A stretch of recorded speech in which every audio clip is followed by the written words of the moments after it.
one more special case that I want to go over.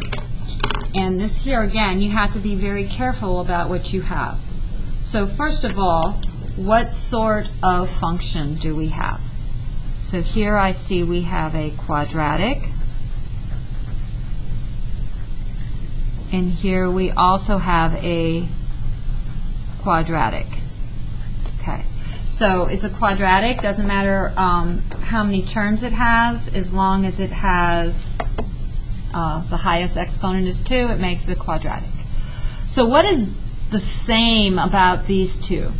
Well, what's the same is that the first term, 9x squared, is exactly the same as the first term in the other one. And the last term, 16, appears to be exactly the same. But what is different? The difference is, in this one we have a minus, and in this one we have a plus. So that makes all the difference in the world, no pun intended. So this here is called the difference, and it's taking the difference of what? The difference of, well, 9x squared is a perfect square, and 16 is a perfect square. So this here is the difference of squares. So the difference of squares we can factor using a shortcut. But this one here is the sum. Again, this is a square. This is the sum of squares. So I'm going to tell you right off the bat that this here is prime.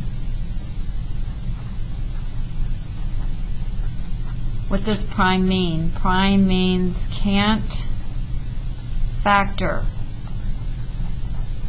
Okay? That plus makes all the difference in the world. So now I'm going to show you the shortcut for how we are going to factor this. Oh, the other thing I want to point out to you before I get any further is that if these were something like a cubic, they might both be factorable, but because these are quadratic, only the difference of squares is. And I just want to point out to you, and I'm going to put this off to the margin because we're going to be looking at this later on. I'm going to actually write it over here, that there's something called the difference of cubes, which would be something like 8x cubed minus 27. And then there's also something called the sum of cubes, which would be, I'll just use the same numbers, plus 27. And both are factorable. Okay? So this here, both can be factored. And the only difference is that these here are cubic functions. Okay, so you've got to look at what you're doing. This here are squares, so totally different. Okay, enough of that. So let's do the shortcut. So the shortcut is, I'm going to look at 9x squared, which is my first term. I'm going to take the square root of that.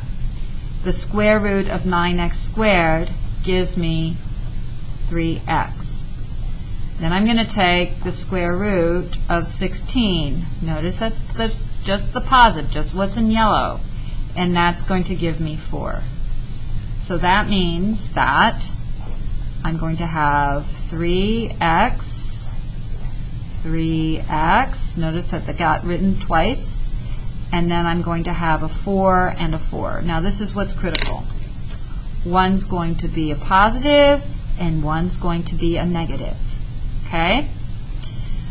So let's check that out in the calculator.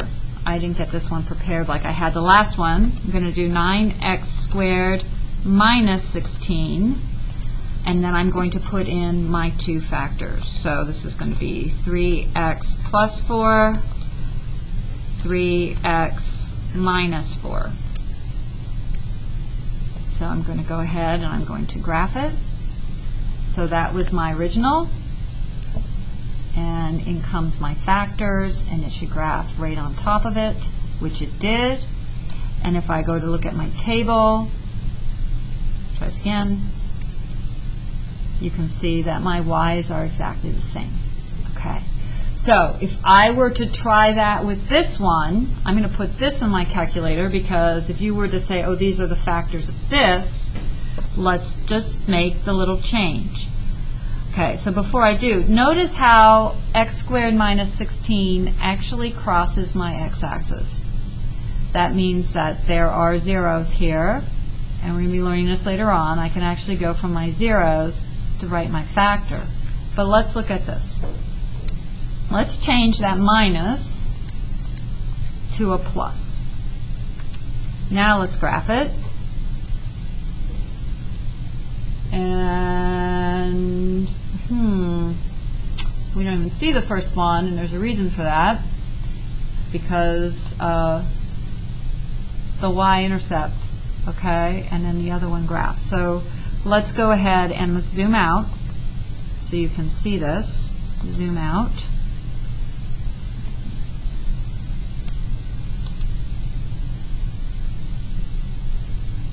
So here's this one. You can see it's way up here. And then the factors, if I were to do it wrong, notice it's going on the outside of it. Notice that my numbers on my table are totally different. Okay? So you have to be careful. You have to make sure it's the difference of squares, because the sum of squares is prime. And it's prime because when we graph it, this graphs up here, and it's prime because it has no real roots. No real roots. So I've kind of give you a preview of things to come, but that is a shortcut. Hopefully it helps you out.